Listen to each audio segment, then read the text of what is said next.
morning, everyone. Welcome back to Fox 23 News. I'm Nicole Menner. The Southern Miss baseball team closed out their series against Western Kentucky yesterday, and after falling 7-1 on Saturday, the Golden Eagles got their revenge in Game 3. Southern Miss scored 14 runs in the contest, just dominating the Diamond. The Bats hot for a handful of the Golden Eagles, but Matt Wallner led the pack with a home run and 4 RBI. Starting pitcher Walker Powell took care of things on the mound, tossing the Golden Eagles' first complete game of the year as he limited Western Kentucky to just 1 run on 3 hits. Southern Miss crushed the Hilltoppers with a final score of 14-1. The Monster Energy NASCAR Cup Series was in Texas on Sunday for the O'Reilly Auto Parts 500. And late in the opening stage, the defending series champ Martin Truex Jr. loses a right front tire and slams hard into the wall, so his day is done and he would finish last. As a result, Kevin Harvick taking stage 1.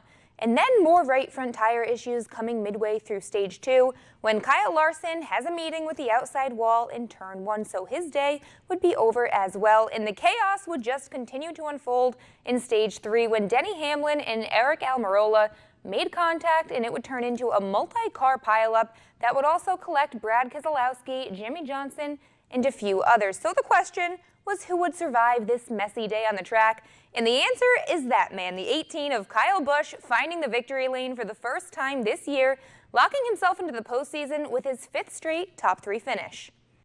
Anytime you can win at a track that kind of isn't maybe one of your favorites or isn't one of your best, then it definitely means even more, because it just, you try to focus on those tracks and make it a little bit more meaningful and a little bit more special to get it done. At the toss.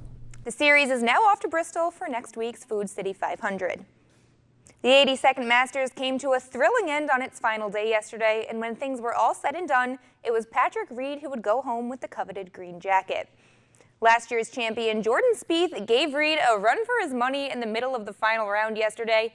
Spieth started 9 strokes back of Reed entering round 3, but he was on the verge of making one of the greatest comebacks in Masters history, running off 4 birdies across 5 holes on the back 9. He finished round 3 shooting a 64, tying the record for the lowest Sunday round at Augusta.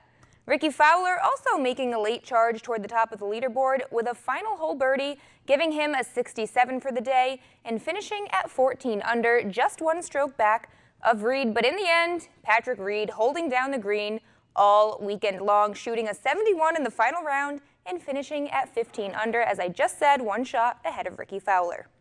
Every time you think about it as a kid growing up, it's always, this putts to win a green jacket, this putts to win the Masters. And I think that's just because of the history and everything that's gone on here at Augusta National and how special it is to all the golfers and special it is to just golf in general around the world. To win your first majors is never going to be easy. It definitely wasn't easy today. I mean, I knew it was going to be a dogfight, and it's just a way of God basically saying that let's see if you have it. Everyone knows you have it physically, with the talent, but do you have it mentally? Can you handle those ups and downs throughout the round? So there you have it, everyone, your 2018 Masters champion.